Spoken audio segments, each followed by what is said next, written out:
tu opinión acerca de las amenazas descaradas lanzadas por el general Crescencio Sandoval el pasado día 13. Mira, no hay nada de qué opinar. Es que la desunión de los mexicanos, generada por la diferencia de intereses nacionales, solo allanaron el camino a amenazas extranjeras que afectaron y pueden afectar nuestra soberanía.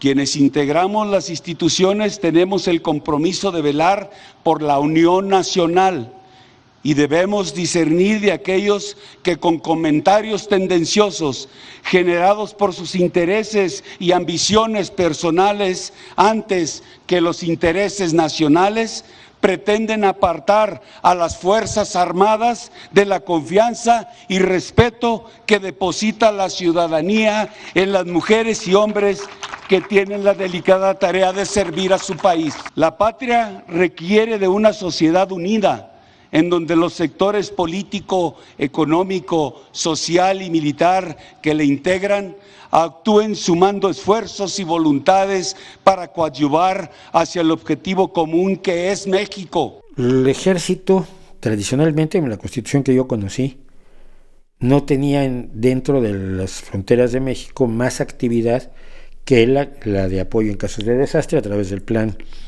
DN3. ¿Sí? Donde estaba preparada una cantidad de efectivos del ejército para asistir a la población en casos de desastre, con los efectivos y los recursos de los que dispone el ejército, pero no tenía ninguna función dentro del país. A partir de la estúpida y mal llevada, sobre todo mal planteada desde un principio, guerra contra el narcotráfico de Calderón, el ejército tiene funciones de seguridad dentro del país. Es muy fácil sacar al ejército de los cuarteles, se le da la orden, sale y hace esto. Regresarlo es lo más difícil del mundo. La militarización se mantuvo con Calderón, se mantuvo con Peña Nieto y ahora se consolida constitucionalmente con López Obrador. No dudo que él crea que esto es correcto y que es distinto de la militarización de Calderón, pero no lo es. El ejército tiene su propia agenda política, siempre la ha tenido en México, por eso el secretario de la Defensa Nacional lo nombraba el presidente, pero lo decidía el Estado Mayor. Así era como funcionaba.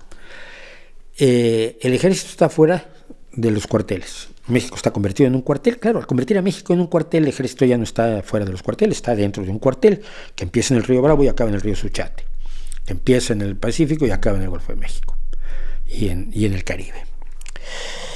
Entonces, el ejército va a tomar las atribuciones que se le están dando, como es lógico. Y eso es lo primero que hizo el secretario de la Defensa, informarle a la gente que ahora el ejército será el que decida si estás siendo leal o no a la patria y a las instituciones. ¿A quién le sorprende, hijos míos? Es exactamente el mecanismo mediante el cual el ejército toma el poder. No necesita la presidencia de la República. Tiene una cantidad de poder. Tiene las fronteras, tiene las aduanas, tiene los puertos, tiene los ferrocarriles, tiene un aeropuerto, por malo y en este momento poco usado que sea, en la Ciudad de México.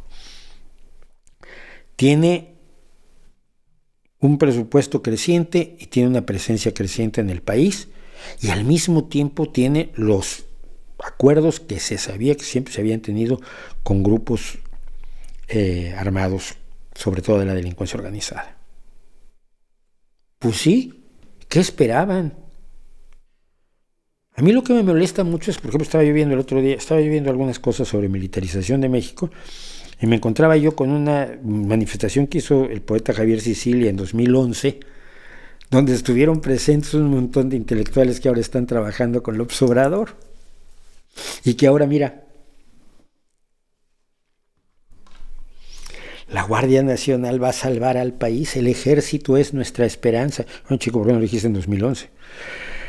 Son cosas horribles.